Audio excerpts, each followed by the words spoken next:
Доброе утро всем. На дворе среда. Утро. Загрузился я на Баварии. Вчера не было возможности, настроения снимать видео из этих Лонингена. Блин, такой там выезд страшный, блин. Ремонт дороги. Там поехали, там тоже что-то ремонтируют. Там поехали, блин, целой толпой, там авария.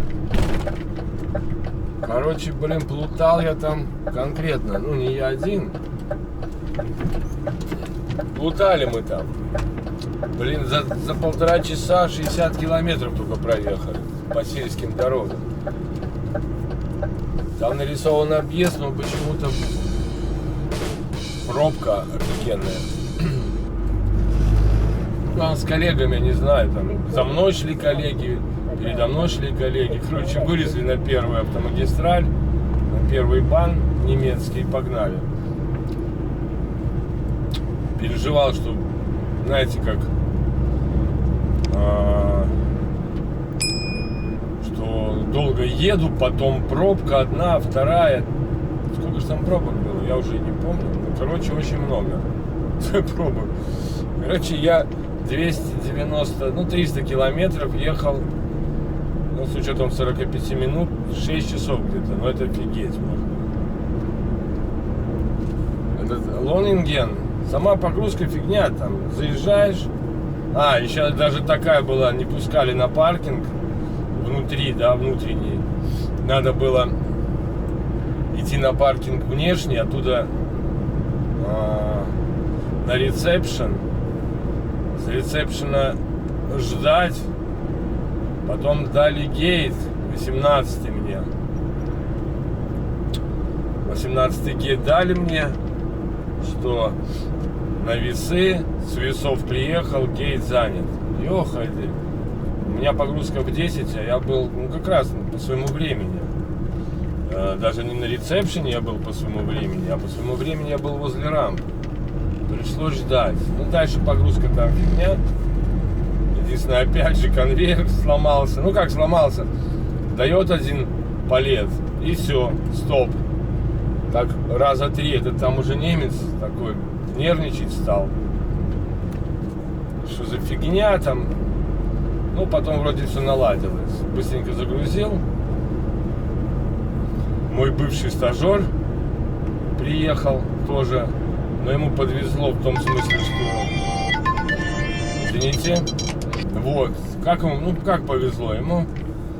Ну, вариант был, что у него алюминий был, и ему не надо было грузить, и там конвейер нормально работал. В итоге я раньше отъехал от рампы на весы опять, на ресепшн, мне сказали ждать. Если что, позвонят. И как обычно, ходишь, толку нету. Потом подъехал Джон. Вот. И ему быстрее документы были готовы, чем мне. И он уехал уже. А я еще минут 20 ждал. Но потом быстренько и попал вот в засаду. Вот, и переживал, что, ну, блин, я говорю, бывают дни, когда ты удовлетворен своей работой, бывает дни, когда не удовлетворен. Вот вариант с Лонингеном, это, блин, как вам объяснить, это вариант, когда ну его нафиг, он ломает весь день. Даже с базы отъехав, там 60 километров, в обратную сторону эти 290, и ты попадаешь в эту пробку конкретную, не в одну, в Голландии. Просто. Мне там оставалось 75 километров, а время 20 минут, и пробка стоит. Ничего не происходит. Ну как, движется так мало. А у меня время вождения заканчивается. Пришлось стать там в кармане. Ну ничего, стоял в кармане. Видите, что-то здесь тоже нарисовалось какое-то пробище непонятное. Ну, дружок, блин, ты внимательней там. девушка там. Очень нарисовалась такая. Здесь пробище. Что-то не понял, что она нарисовалась. Вроде там, может, светофор заработал, которого не было. Да вроде был светофор.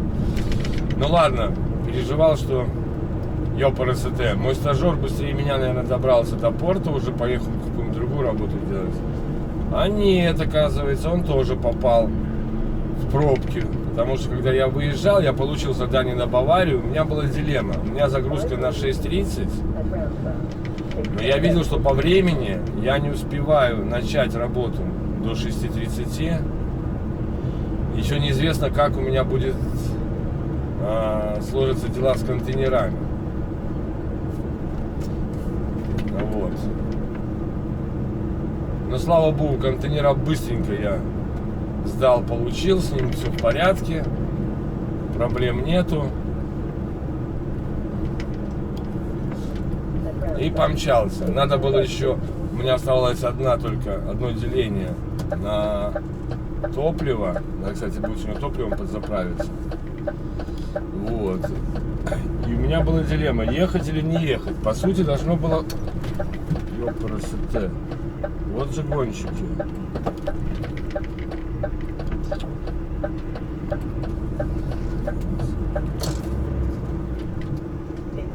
Включаете? Мне должно было бы хватить, но я перестраховался.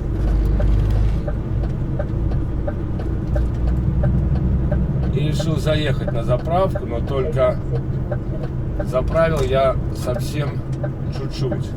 Ну, 150 литров заправил. Знаете, всякое бывает. Переиграю там или что-нибудь. И решил все-таки рискнуть ехать на Баварию, а не становиться на дороге, где ты просто раньше времени вставать. Потому что кто-то раньше встает, но я другого правила придерживаюсь, что быть с утра поближе к месту назначения, чтобы не терять время на эти доезды. Ну и когда я уже стартанул, проехал, я позвонил своему этому самому. Решил ехать сюда. Ну, надежда на то, что паркинг будет свободно, была маленькая, но я все-таки решился. По дороге решил позвонить Витасу, позвонить Джону, узнать, где они. Может быть, они стоят здесь, на Баварии. Когда спросить относительно этого самого места на паркинге. Но Витас оказался в Халуме, а Джон оказался тоже после пробок. Получил задание, куда он там, на Роттердам, но он почему-то не решился ехать. Не знаю почему. Ну, это его дела. Он стоял возле CCT, там, возле железной дороги. Ну, не знаю. Я бы на его месте, конечно, поехал бы. Где-нибудь там поближе к Роттердаму встал. Хотя, я не знаю, во сколько он приехал, потому что я выезжал где-то уже после 7. Может, он тут тоже там буквально до моего прибытия приехал. Поэтому не будем об этом говорить. Но факт остается фактом, что я приехал на Баварию. И, елки-палки, всего лишь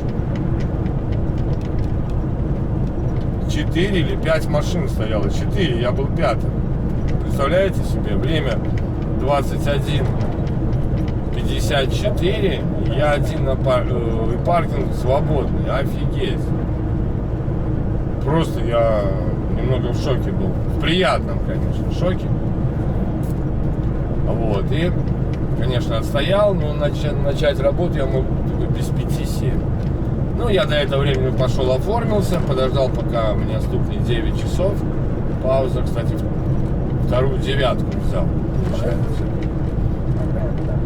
И все, и поехал, загрузился. И, кстати, на Баварии сейчас, как он мне сказал, на тот склад, куда раньше мы ездили через дорогу, больше не ездят, он пустой. Насколько он пустой, я не знаю, может там ремонт будут делать или что. Но на данный момент мы ездим вглубь и грузимся там. Причем на сегодня была у меня не сама погрузка, загрузили очень быстро. Я не знаю, почему в прошлый раз Джона припахали. Потому что там, в принципе, мы не грузим. Так что я даже и не знаю. И получается, надо бумаги. Я даже бумаги на гейте взял, чудак. Не надо было никуда носить в ресепшн, туда вовнутрь.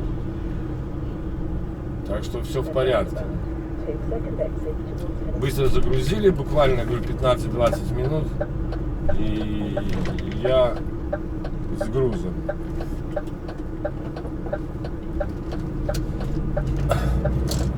Ну и понес бумаги, как обычно, приехал к проходной, так скажем, и бумаги. Там ребята русские подошли, я так понимаю. Ну, я не знаю, ну, русские, с английским у них вообще никак. Девушка им объясняет, они не понимают, но я, естественно, как обычно в таких случаях помогаю всем, кому можно. Девушка просто им говорит, вам не надо в это окошко, вам нужно идти встать на паркинг и ждать, когда приедет таможня. Когда она приедет, она не знает. Потому что груз на Россию. Интересно, груз на Россию. Ну, сами думаете, почему и что и как. Ну ладно. Теперь мы все свои дела сделали и гоним на CCT. Я думаю, будет рейсик. Сегодня будет 2 рейса от CCT. Ну, это хорошо, надо быть полностью загруженным. Не учесть, что... Сколько сейчас? Время у нас 8. Я только час в работе. Нормально все.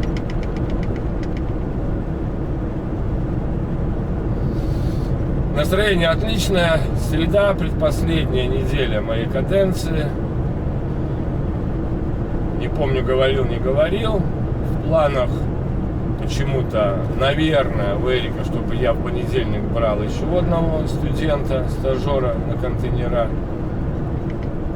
Этот парень Василий его зовут, он приехал. Ну так, не Вася, не Василий, как-то его Василек, если как-то так, что-то такое похоже. Он приехал вместе с Джоном, неделю катался на трейлере, не знаю, почему туда его на контейнере посылают. И поскольку Андрей возвращается на этой неделе, так я думаю, что надо было бы, чтобы он его обучал, а не я. Все-таки это его земляк, и, как я понимаю, какой-то знакомый. Ну ладно, как есть, так есть. Я как бы не против обучать. И мне приятно, что мне доверяют. То есть как бы я в глазах Эрика являюсь нормальным водителем. А помню, мне как-то Андрей сказал, там, почти месяц, ну, может быть, недели, ну, почти месяц назад, да, может, даже больше, что Олег где-то в июне приедут 2 новых драйвера. Он причем сказал, что оба на контейнера. Вот, и нужно быть лучшим. Так он сказал. В каком смысле, я такого не понял, что он имел в виду. Он говорит, ты классный парень, но надо учитывать, что меньше было ошибок, чтобы ты был лучше. Но он до конца политику Эрика, наверное, не прочувствовал. Дело не в том, что кто-то худший, кто-то уйдет или кого-то не возьмут. Нет. Как Эрик мне объяснил, еще будут грузовики, и люди нужны будут, и чтобы был уже приобретен опыт после инструктажа. То есть, возможно, я его научу, а работать он не будет еще на контейнерах. Но это, я не знаю, мне как-то по барабану, честно. Вот, и я как-то его спросил, а что... Ну, на контейнерах проще, ну, как-то я, парень, ну, ты пришел только на фирму, еще только учишься, отучился, уже выбираешь. Но я ему сказал, как правильно себя вести, не надо там Эрика напрягать, что ты хочешь там на контейнера или ты хочешь на трейлера. Будет место, он тебе предложит, не будет места, извини, ну, а так себе ставить какой-то минус, зачем это надо? Как сказал Эрик, мне не важен опыт. Работал на контейнерах, не работал ты на контейнерах. Вон ты, блин, за 2 дня научился. В чем проблема? Нету проблем. Главное, чтобы был человек коммуникабельный, чтобы он вошел в наш коллектив драйверов, чтобы не было с ним проблем. Но, вы знаете, по проблемам я скажу, мы все люди разные, менталитет у нас разный. У поляков один менталитет, у румын другой, у литовцев третий, у тех, кто из Латвии, четвертый. Я имею в виду про нашу компанию. И то, что, например, нормально для меня, может быть ненормально для румына. А то, что для румына нормально, может быть ненормально для поляков. И т.д. и т.п. Просто я заметил, что ребята есть, как бы, так скажем, менталитет такой, что общаются очень громко, очень шумно, причем там, где это не надо делать, где-то нет необходимости. Если ты стоишь в полуметре друг от друга, зачем орать?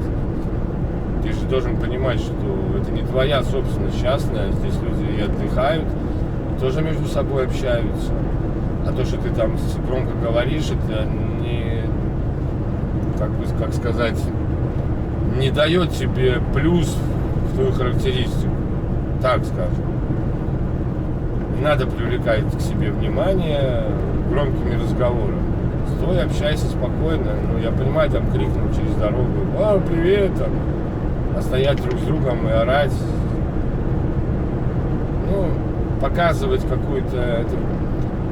Мое мнение, это типа показуха своего, нрава веселого, типа общительного. Нет, это, по-моему, это мой менталитет. По-моему, это просто как-то бескультурно.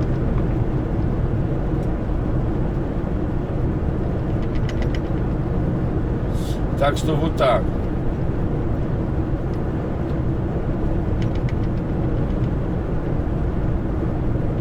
Что я еще могу сказать? Ну вот, это относительно первого, там, понедельник, вторник, может, среда. А в среду вечером приезжает Витек, который на фиксе работал, мой друг, который, в принципе, меня и привел в ФМЕ. И получил за меня, кстати,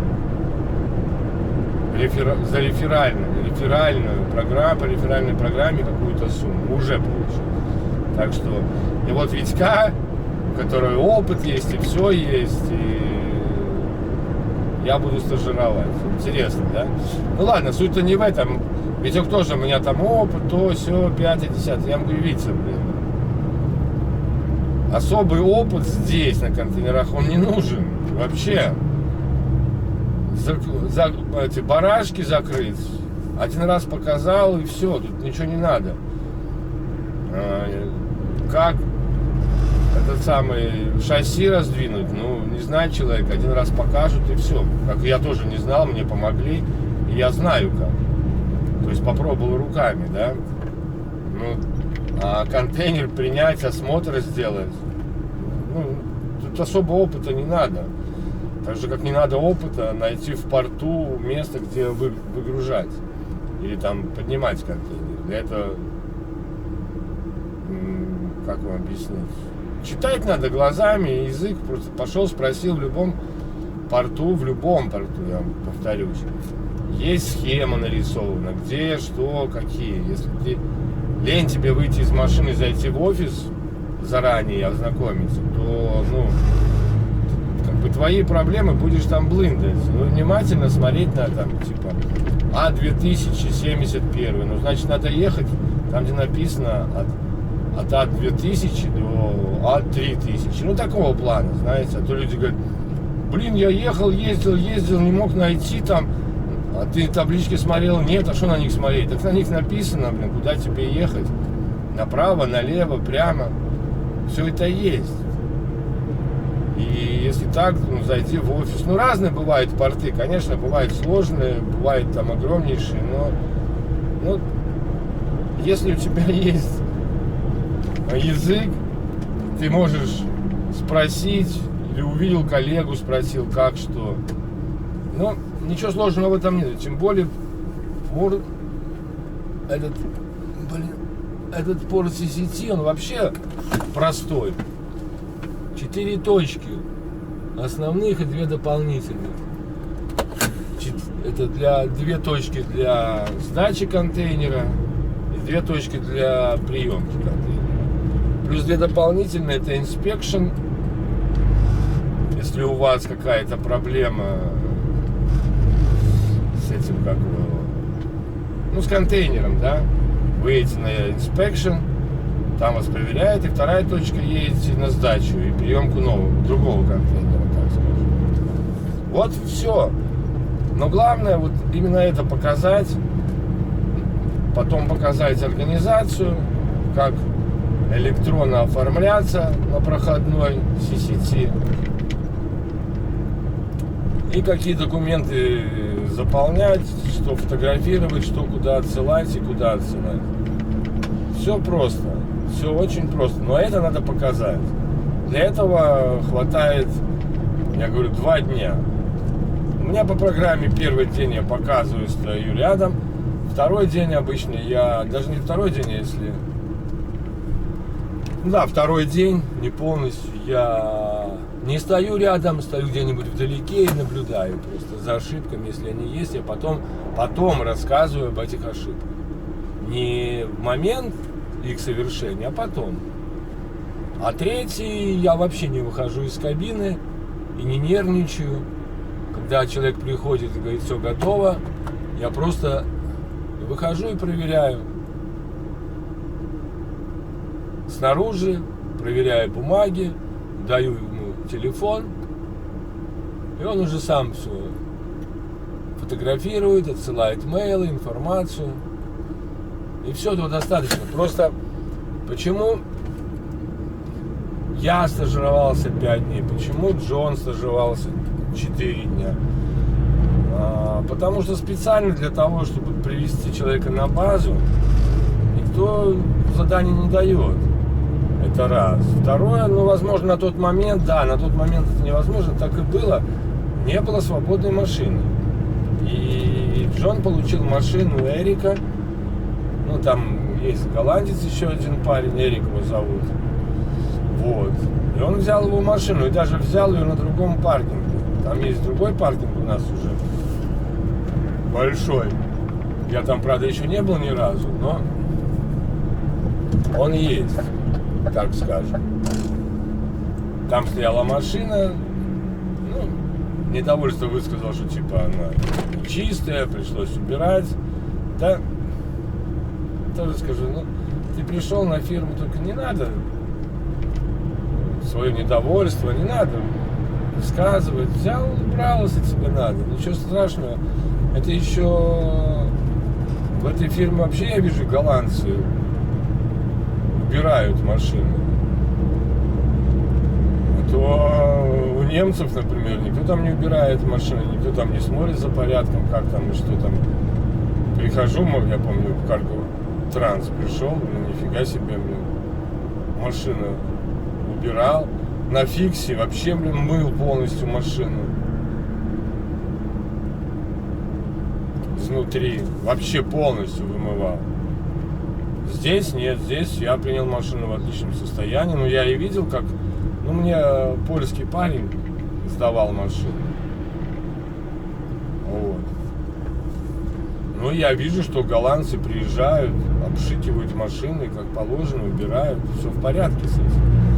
А там, я говорю, наверное, Эрик приехал так же, как и мы с тобой поздно. И уехал домой. Так что все в порядке, не надо там переживать особо, тем более не надо об этом там кричать. Ну, я так утрирую, кричать, заострять на этом внимание, особенно если ты только начинаешь. Надо радоваться, что тебе машину дали. Вот. А второй Василий, он учился на трейлере. Там тоже своя специфика. Там немножко посложнее в плане оформления документов. В принципе, это то же самое, но только там еще есть седьмой, по-моему, аннекс, это типа перевозка опасных грузов. Там надо еще дополнительную печать ставить и отсылать тоже документы. Вернее, там не отсылаются документы имейлом, там все вводится в планшете, и все, и никакие фотографии не отсылаются. Только Эрику на WhatsApp с email. Но в данный момент даже с email Эрику не на WhatsApp надо слать, а на email. Вот. Такие вот дела, такие вот новости. Вот. Ну да, про Витю, да, у него опыт есть. Но я говорю, что Эрик сказал, что главное, чтобы влился в коллектив. Поэтому там хвастаться своим опытом. Да я вообще считаю, что хвастаться своим опытом, придя на новое место работы, это сверх плохо. Обычно те, кто хвастуны, да, своим опытом, да, оказываются потом в какой-то заднице. Почему-то. Нет, я не говорю это про Витю, я вообще говорю, я такое видел. И вот мне Эрик тоже говорил, здесь был... Нет, здесь был... Здесь есть один кто-то, я только не понял, кто.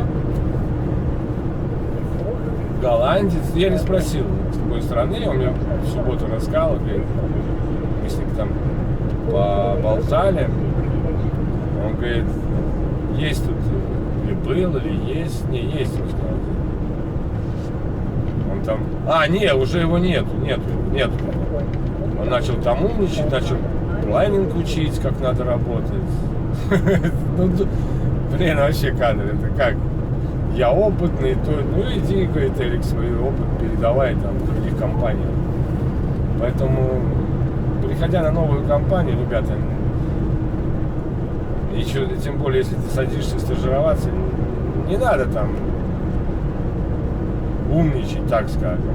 У меня, например, я уже, по-моему, говорил такое правило, приходя на какую-то стажировку, учебу, я забываю вообще, что я знаю. Я не показываю, что я умею, что это знаю. Не говорю. Я показываю, что я умею, я знаю, может быть, это не хуже того, кто меня обучает в процессе. И он видит, что я это знаю, это я не знаю, а это я знаю. И тогда это все как-то этично происходит. Потому мне потом и говорят, что легко обучаемые. Вы знаете, есть люди легко обучаемые и тяжело обучаемые.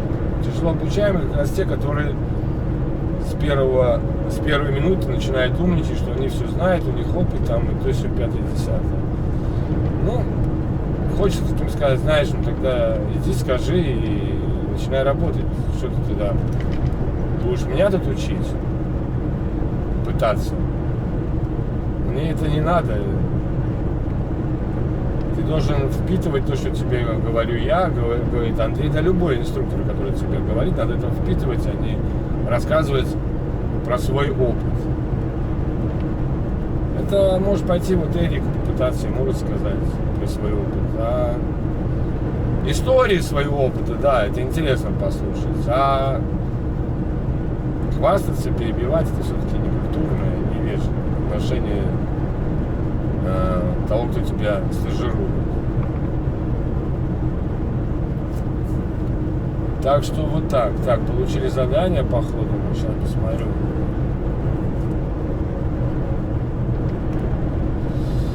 Пикап empty и Абут логистик бреда.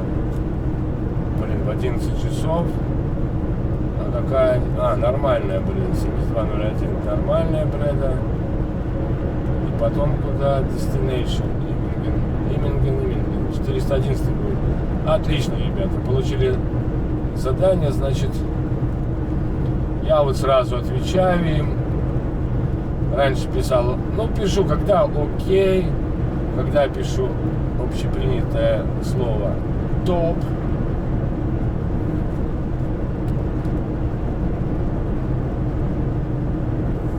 И все. То есть я принял и отослал. Я тоже и учу, всегда учу, везде учу вежливости переписки. В чем она заключается? На любое сообщение нужно отвечать. на любое сообщение, неважно, это WhatsApp, письмо, ЦМР. Надо понять человека, который вам отослал, что вы получили. Понимаете? Потому что человек, отославший вам сообщение, культурное сообщение, соответственно, не спамовское, не какими-то там угрозами, но требует ответа, что все окей, прочитал, все понял. А если вы не отвечаете, то человек не знает, получили вы или не получили эту информацию. Ну, это мой совет, и, в принципе, это есть такая, так называемая этика переписки.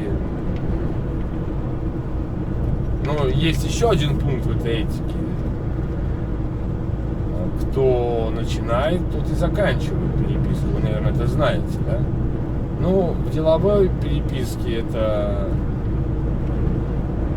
50 на 50, чтобы не забивать почту. А вообще, да, кто начинает, тот и заканчивает. Так что вот жду в гости Витька однозначно, а вот с Василием, я думаю, что Эрик переиграет. Что он имел в виду maybe? Maybe пойдет он учиться, либо maybe я или Андрей будут его обучать.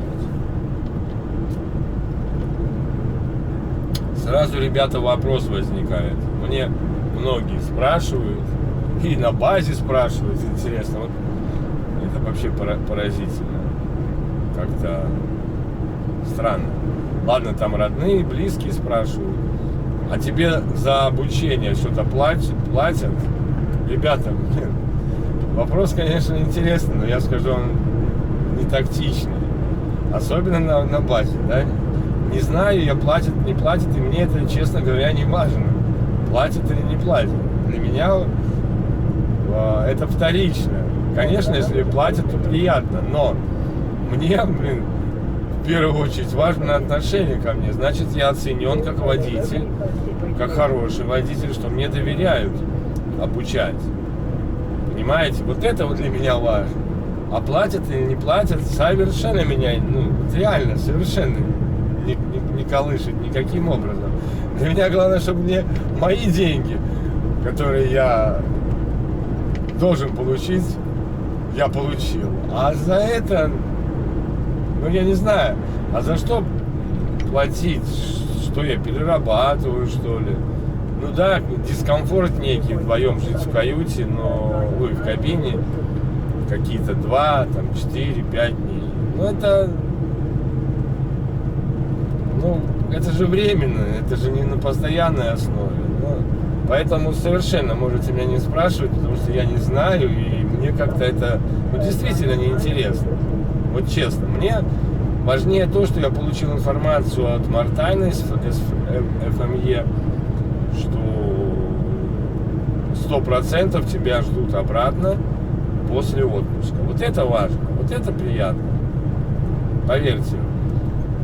Если я там получу на 100 евро больше, да даже на 300 евро, даже на 500 евро больше, меня это обрадовало бы меньше, чем вот это сообщение от Мартайна.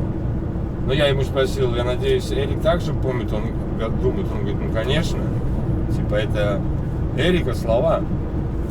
Вот это меня обрадовало. И никакие эти доплаты, честно. Потому что я уже сказал, один мне написал, что какая-то ностальгия по Хейстеркампу, какую-то ерунду написал. Причем вообще Хейстеркамп со своими зарплатами, со своим сейчас атмосферой в нем вообще никак нельзя сравнить. Какая ностальгия, Мне ничего менять не хочется по работе. Мне не нужна никакая другая компания. Даже не смотрю на предложения, которые мне присылают постоянно. И скажу больше, присылают не только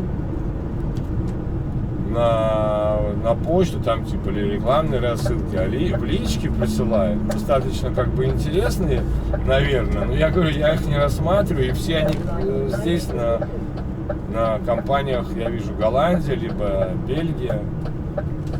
пару немецких было. Но я говорю, я даже не смотрю в эту сторону и даже их сразу отправляю в спам. Мне это не интересно.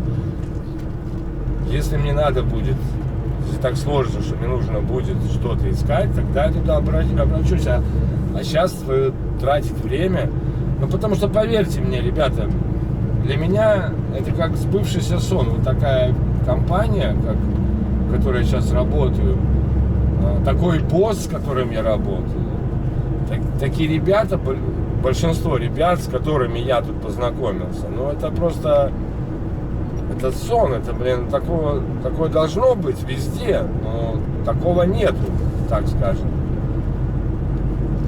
везде.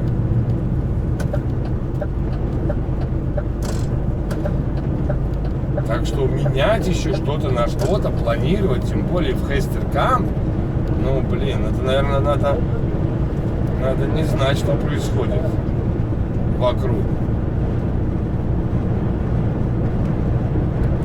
Я думаю, что я мог совершить какую-то ошибку, если бы не связался со мной бы Мартай.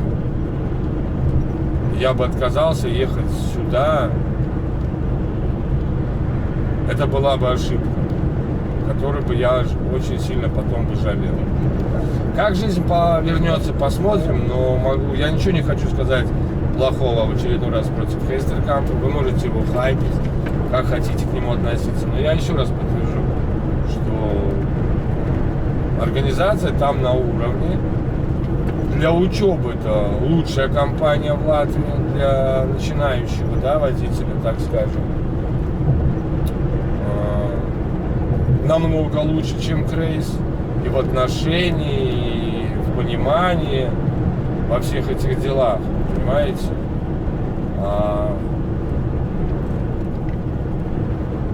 И в порядочности, и как оплачивают, да, что высчитывают, что не высчитывают, ну, реально, там даже Крейс рядом не стоял. Насколько я знаю про Крейс, и причем последние данные, что там сейчас происходит, у меня есть информация, что в Крейсе понизились зарплаты, поскольку приходят ребята с южной территории СНГ, и они готовы работать за деньги немножко другие, а ребятам предлагают искать работу. Не, ребята. Вот это Хестеркамп еще держится на плаву, но там тоже свои есть минусы, особенно после некоторых хитропопых, которые, блин, в течение рабочего дня заезжали на автохов, чтобы покушать, блин, им должны были оплачивать. Но это вообще маразм. Так что так, ребят, это водное, а сейчас мы едем, значит, на CCT, сдаем контейнер, берем новый, едем в Брэд. 11 часов у нас погрузка. 7201 это, ну я помню, где это. Это там отдельный офис, потом едешь дальше, там место погрузки, возвращаешься в офис, по-моему, это там рядом. Ну, может быть, еще другая, но по номеру я вижу, это та, которая не 20-я. 20-й там такой бардак, немножко, надо ехать туда, потом куда-то еще. А так все в порядке. Так что ладно, ребята, еще раз всех с добрым утром, среда, маленькая пятница, едем. Среда, маленькая пятница, едем.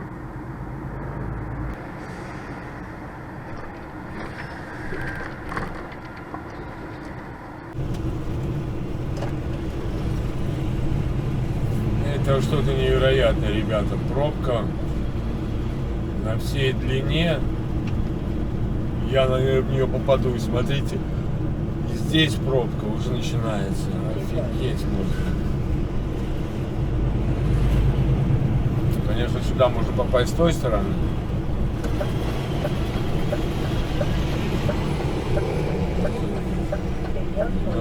перепутали? Друг заехал. Очень правильно. Прямо на перекресток. Офигеть, откуда пробка начинается. Это жестоко.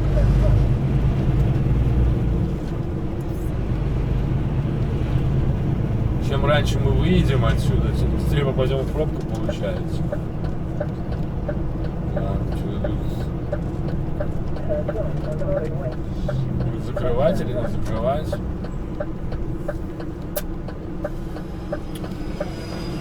Нормально так.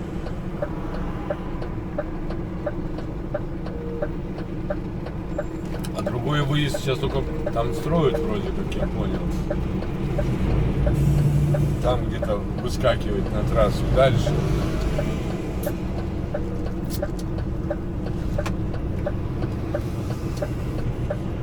Что-то мне прислали, блин.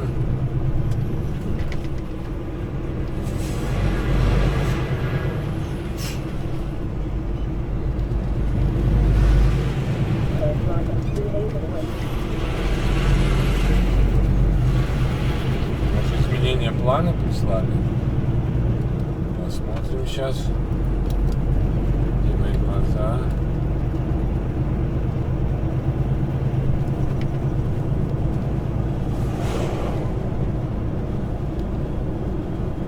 Ага, cancel, блин. Ну, короче, брать empty контейнер, получается. Cancel, you can still pick up empty.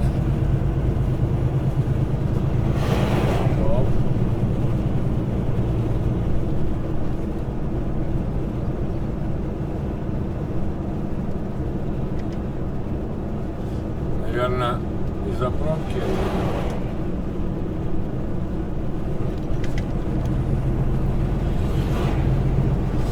Мы просто берем empty и ждем задания.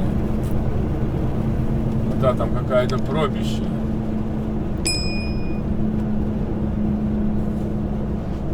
Наверное, из-за этого, ну хорошо. С одной стороны.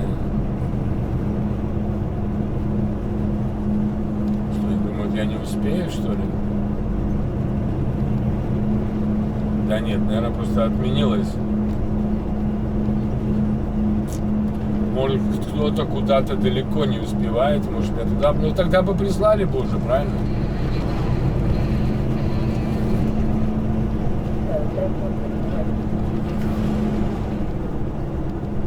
То есть в Брэду мы не едем. Так, что там у нас по коллегам? Ни одного не вижу, пока нет.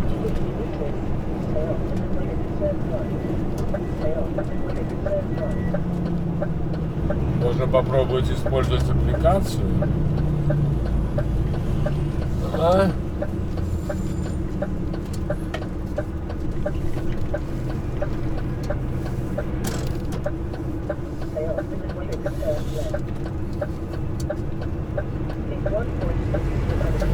Да, не, ладно, пойдем вовнутрь. Аппликацию мы используем, когда мы будем вместе с Витей. Когда один может сидеть в машине, другой пойдет.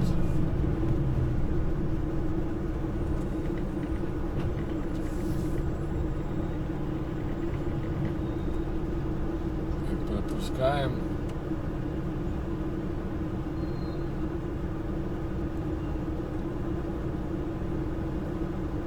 Второго пропустим, коллег.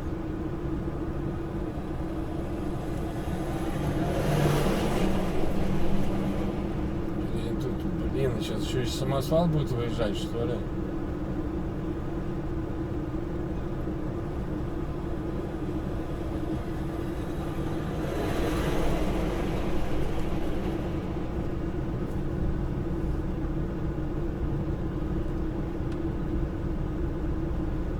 Йохайди, рара.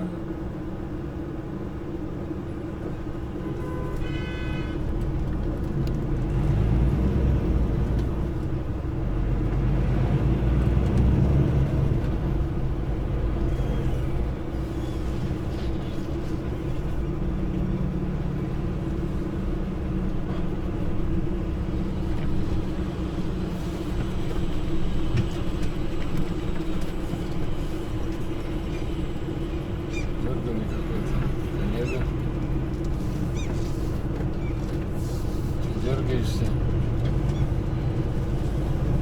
Понял. Take it easy, buddy.